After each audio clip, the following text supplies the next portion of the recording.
긴 사명자 대회 기간 동안에 전체를 이끌어가고 준비하고 진행하기 위해서 애쓰신 많은 분들에게 하나님께서 갚아주시고 또 수고하신 노력들과 기도하신 모든 일들이 우리 교회 안에 거룩한 열매들로 맺혀질 수 있기를 간절히 바랍니다.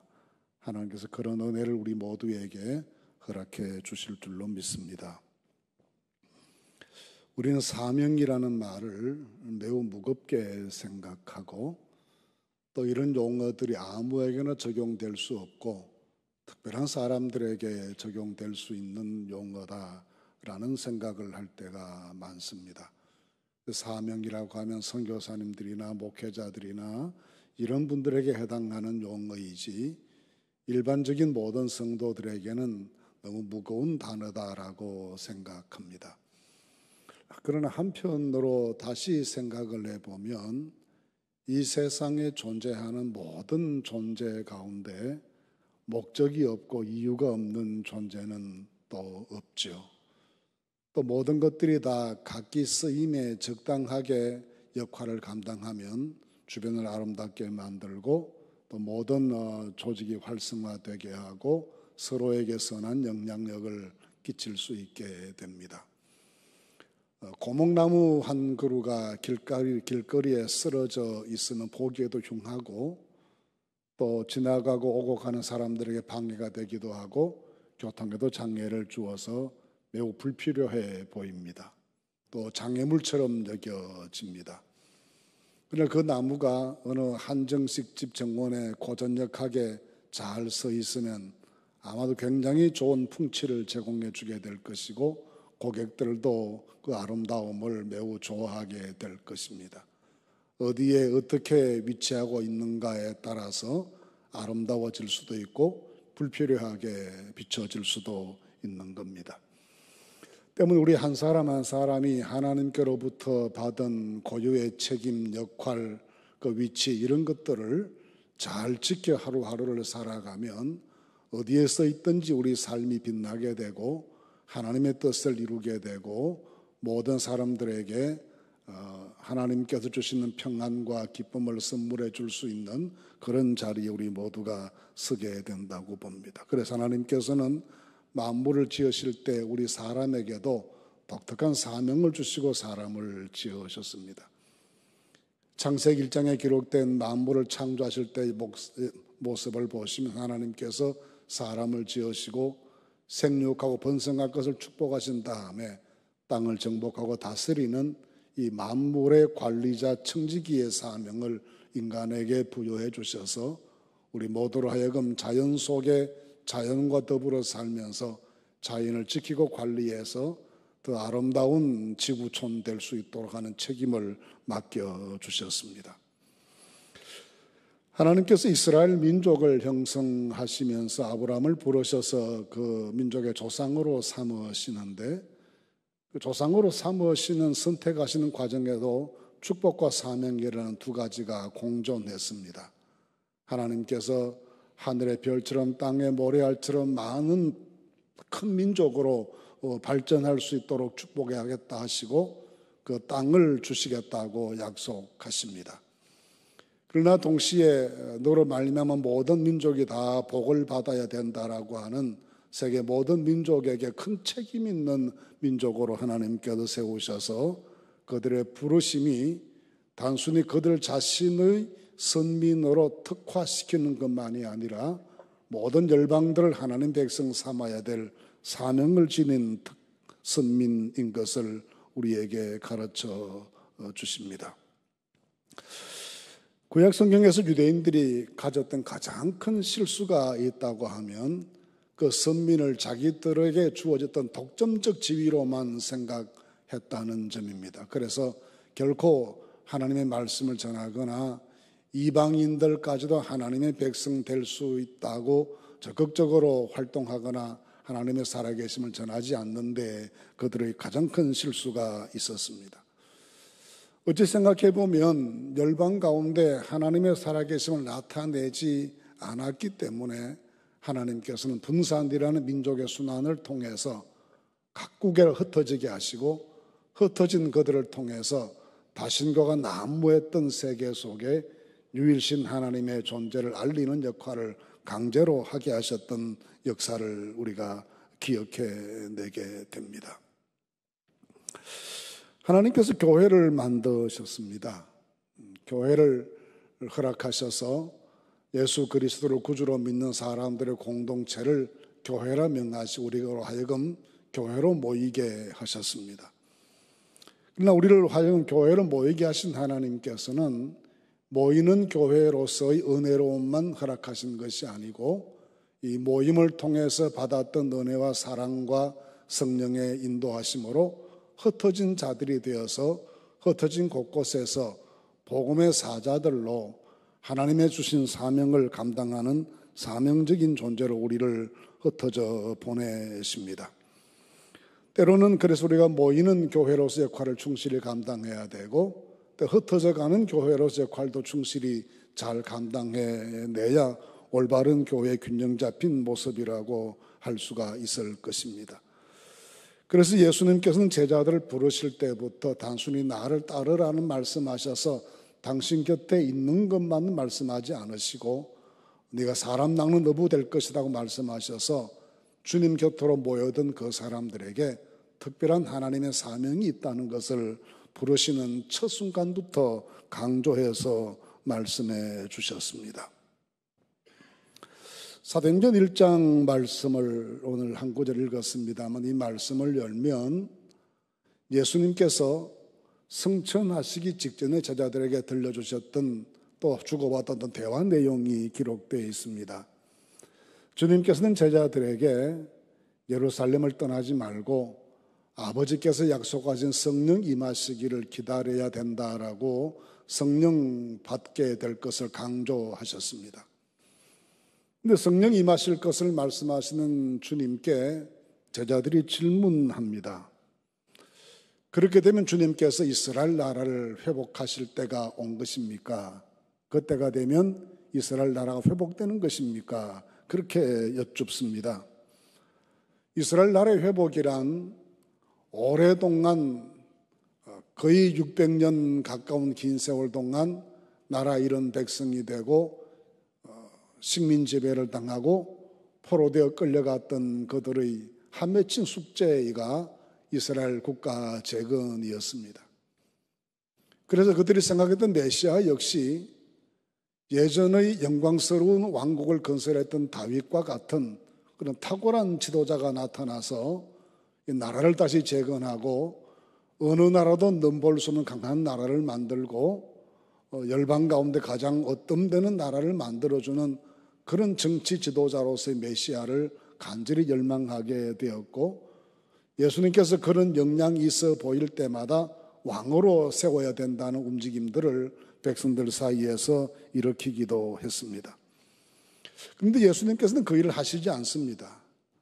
아마도 예루살렘 들어가셨을 때 열광적으로 백성들이 호산나하고 환영의 노래를 불렀던 것도 이제 이분이 왕이 되시면 이 땅에서 역사가 온다라고 기대했던 백성들의 너무 순진한 또 어리석은 기대 때문에 그런 일들이 생겼다고도 해석됩니다.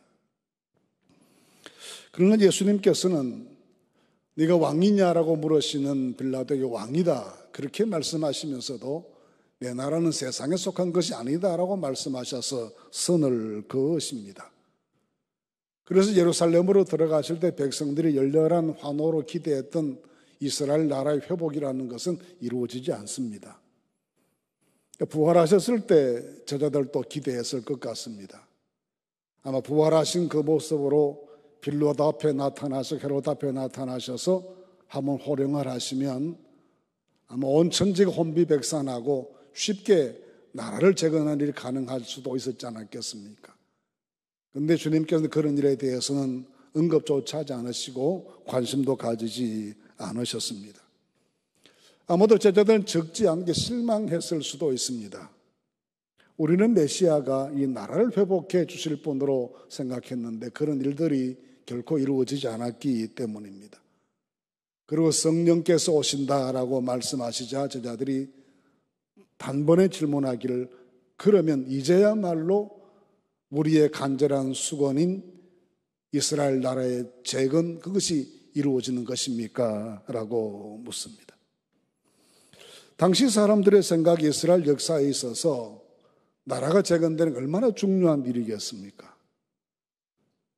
우리도 식민 지배를 당해봐서 식민 지배 당하는 고통이 얼마나 큰 것인지를 잘 알고, 강대국들 사이에 위치한 약소국가의 이 힘없는 서러움이 얼마나 괴롭고 처참한 것인지를 우리가 긴 역사 속에서 수없이 경험해서 잘 이해합니다. 이스라엘은 더했지 않겠습니까? 그런 가운데 BC 587년에 나라가 망한 다음 예수님 계실 때까지 나라를 재건하지 못했습니다. 그러니 그 나라 재건하고 싶은 마음이 얼마나 많았겠고, 기도할 때마다 그 일을 가지고 얼마나 하나님께 간절히 기도했겠습니까? 어느 때입니까? 어느 때입니까? 어느 때에 하나님께서 이루어 주시겠습니까? 하고 정말 눈물로 그렇게 긴 세월을 기도했을 겁니다. 대단히 중요한 일이었습니다. 주님께서는 그 일이 중요치 않다고 말씀하시거나 필요치 않다고 말씀하시는 것은 아닙니다. 주님의 대답은 이렇습니다. 때와 기한은 아버지께서 자기의 권한에 두셨으니 너희의 알 바가 아니요 오직 성령이 임하시면 너희는 예루살렘과 유대와 사마리아와 땅 끝까지 이르러 내 증인이 되어야 된다라고 말씀하십니다. 그 일이 필요 없는 일이라거나 하찮은 일이라거나 우리와 아무 관계없다고 말씀하시지는 않고 그런 일은 우리의 일이 아니다라고 말씀하신 겁니다. 제자들의 사역이 제자들이 해야 될 일이 아니다라고 말씀하시면서 우리가 해야 될 일은 그런 정치적인 나라의 재건이 있는 것이 아니라 복음을 만방에 전거해서 하나님의 구원을 모든 사람에게 나누는 이것이 우리의 사명이다라고 가르치신 것입니다. 교회는 매우 독특한 사명을 가지고 있습니다. 오늘 말씀하신 다음에 예수님께서 하늘로 승천하시면서 그 승천하신 모습을 바라보는 사람들에게 천사들이 말해주기를 이분이 다시 오신다 그랬습니다. 그래서 지금 우리 교회가 서 있는, 교회가 위치한 시점이라고 하는 것은 주님의 승천과 재림이라는 2시간 사이에 우리 교회는 존재합니다. 이 주님의 승천과 재림이라는 이 2시간 사이에 존재하는 교회들에게 예수님께서 명령하신 것은 오직 성령이 임하시면 권능을 받고 예루살렘과 온 유대와 사마리아와 땅 끝까지 이르러 내 증인이 되라고 하시는 이 사명이었습니다. 그래서 복음 전도라고 하는 것이 교회에 주신 주님의 변경될 수 없고 취소될 수 없는 너무나 중요한 우리가 감당해야 될 사명으로 생각합니다. 그래서 초대교회 때로부터 사도들은 이 일에 굉장히 집중했습니다. 사도행전 1장 22절 말씀 보시면 가룟유다가 그렇게 세상 떠나버린 다음에 12사도에 가입할 다른 한 사람을 보충하게 되어서 한 사람을 선택하게 됐습니다. 그 한 사람을 선택하면서 그렇게 사도들이 의논합니다. 우리와 함께 다니던 사람들 중에서 예수님의 부활하심을 증언할 사람을 선택해야 됩니다 라고 했습니다. 그 말은 사도들의 책임이, 사도들의 사명이 부활의 복음을 증거하는 여기에 있다고 믿고 이 일을 감당할 한 사람을 선택하자라고 의논하게 됐습니다. 사도의 사명이 바로 부활의 복음을 증거한 여기에 있음을 가르쳐주는 말씀입니다. 그래서 우리는 오늘도 그 전통을 이어받고 그 정신을 이어받아서 함께 그리스도의 복음을 증거하는 것을 우리의 사명으로 알고 이 사명을 어찌 더 잘 감당할 수 있을지를 연구하고 기도하고 이 일에 우리 몸과 마음과 우리 생각의 모든 것을 여기에 바치게 됩니다. 오늘 말씀에 따르면 이 사명을 감당하는 일에 있어서 우리에게 몇 가지 중요한 자세가 필요하다는 것을 알게 됩니다.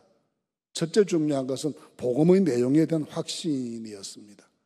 그래서 사도들은 예수 부활을 증거할 사람이라고 했습니다.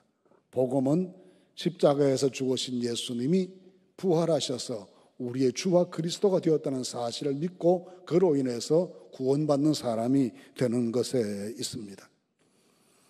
그래서 우리는 무엇보다 먼저 교회가 복음이 무엇인가라는 것에 대해서 명확한 정돈된 인식을 가질 수 있어야 이 복음 전하는 교회로서의 사명을 잘 감당해 나갈 수가 있습니다.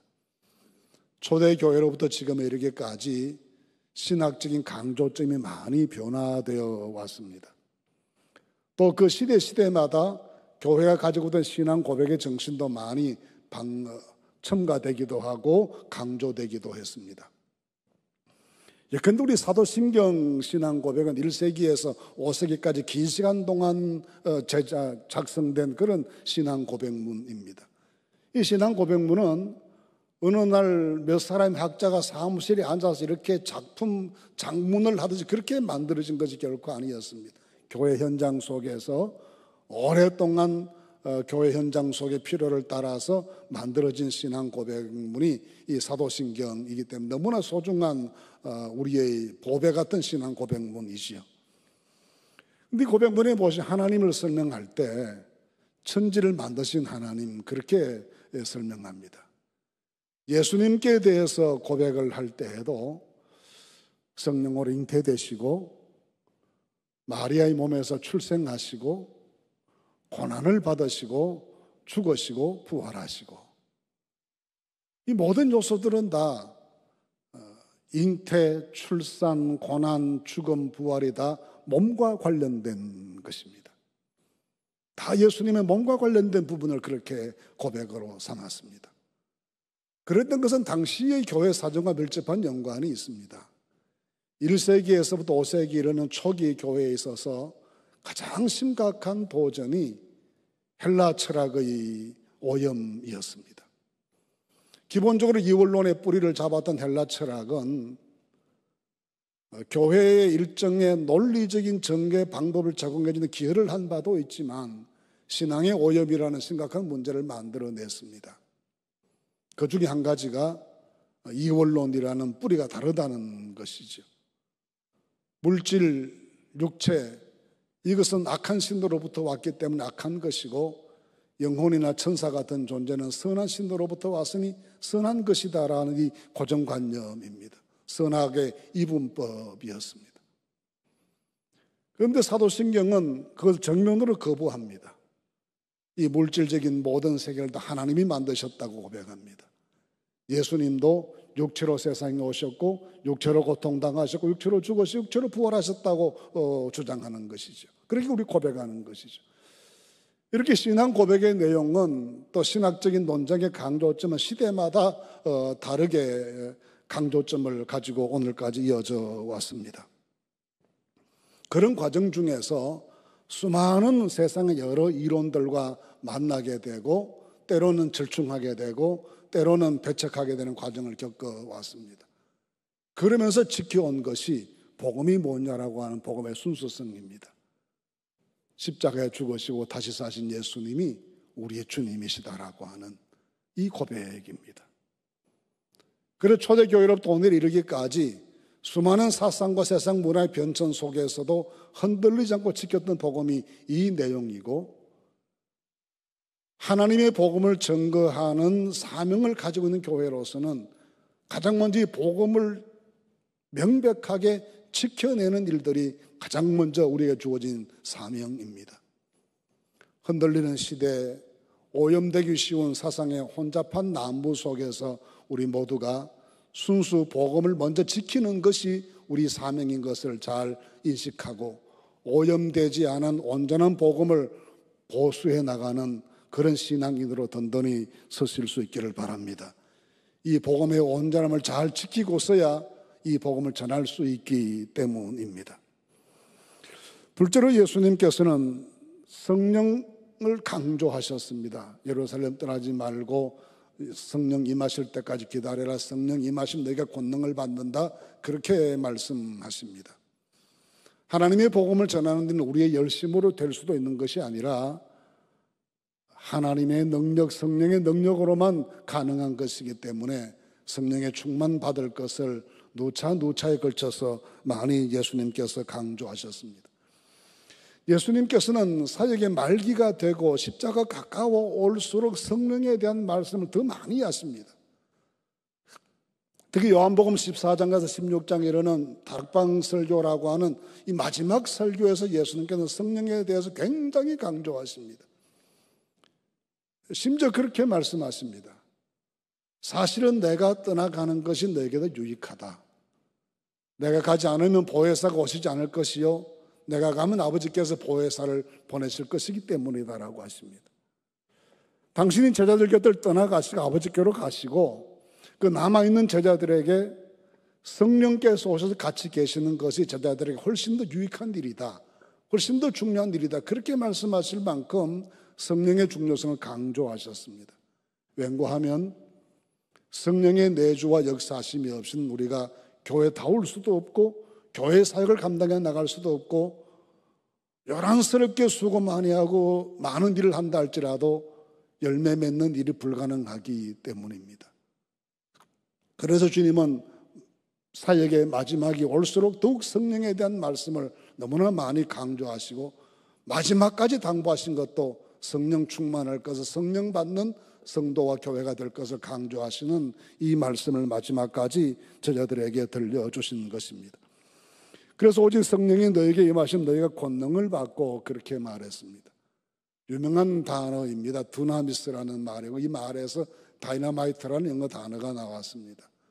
산을 무너지게 만들고 바위를 가루로 만드는 막강한 파괴력, 힘, 그것을 권능 두나미스라고 했습니다. 하나님의 성령께서 우리 교회에 이런 능력을 주실 것이기 때문에 성령 충만한 교회가 될 것을 말씀하십니다. 힘으로 능으로 되지 아니하지만 나의 신으로 되느니라고 말씀하신 하나님께서 우리에게 성령 부어주시는 이 은혜를 통해서 마지막까지 사명 감당할 능력이 멈추지 않는 그런 축복이 온 교회에 가득해질 수 있기를 바랍니다. 어떤 새로운 좋은 발명품 기계를 비싼 돈을 주고 구입해서 공장에 설치했다 하더라도 그 전력이 공급되지 않으면 그 비싼 기계가 무용지물이 되지 않겠습니까? 하나님의 성령은 그와 같다고 저는 생각합니다. 우리가 제도도 만들고 설비도 있고 무슨 이런저런 모든 조직들을 다 갖추었어도 이 교회를 운행되게 하시는 힘은 성령의 능력입니다. 그래서 성령을 거역하지 말라 말씀하시고 성령의 감동을 무시하지 말라고 말씀하십니다. 심지어 성령을 회방하는 죄는 사심을 받을 수 없다고까지 강하게 주님께서 말씀해 주셨습니다. 항상 우리가 성령 친화적인 신앙생활, 성령과 더불어 살아가는 믿음의 삶, 성령 안에서 일하는 그런 성도들 되셔서 하나님의 역사에 큰 흔적을 남기는 귀한 열매들을 맺게 되시기를 바랍니다. 셋째로 주님은 이 사명 감당하기 위해서 희생과 헌신이 필요하다는 것을 말씀하십니다. 예루살렘과 온 유대와 사마리아와 땅끝까지 가라고 말씀하십니다. 그런데 그렇게 떠나가는 사람들이 고향에 남아있는 것을 아까워할 수가 있겠습니까? 다 버리고 떠나는 것입니다. 심지어 예수님께서는 두보로도 가지지 말고 전대도 차지 말라고 말씀하셨습니다. 그런 세상 것 의지하지 말라고 가르치신 것입니다. 그러니 떠나가는 사람들에게서 희생과 헌신이란 얼마나 눈물겨운 것이었겠습니까? 예수님은 제자들을 둘씩 짝져 전도훈련 보내시면서 그러십니다.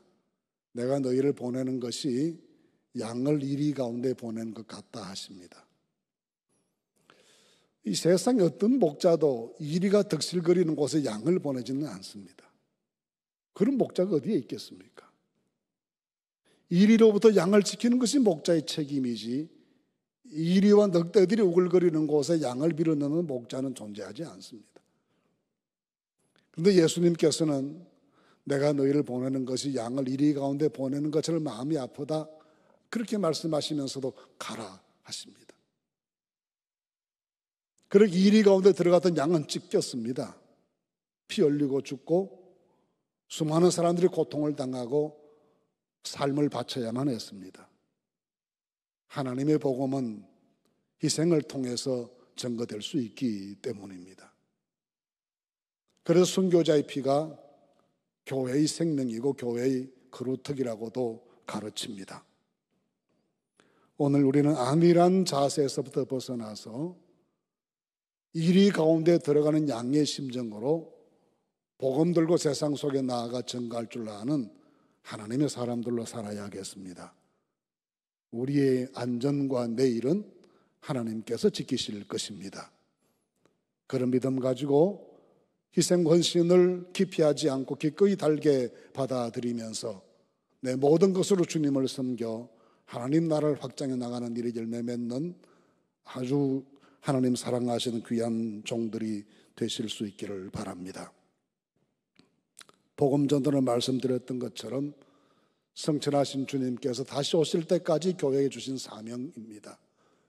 주님 다시 오실 그때까지 교회가 이 사명 붙잡고 책임 감당하고 기도하고 헌신하고 하나님 나라를 확장해 나가고 주님의 지경을 온 열방에 넓혀 나갈 수 있기 위해서 우리 먼저 복음의 내용을 선명하게 간직하십시다. 성령의 능력을 덧입읍시다. 그리고 이리 가운데 들어가는 양의 마음으로 희생과 헌신을 각오하고 하나님께 충성하십시다. 하나님께서 모든 일에 대해서 책임지시고 우리의 미래를 돌보시고 교회를 영광스럽게 해 주실 줄로 믿습니다. 그래서 사명자 대회를 마감하면서 다시 한번 이 사명 앞에 새로운 출발점에 서는 심정을 가지고 함께 출발하시는 온 성도들이 되실 수 있기를 주님의 이름으로 기원합니다.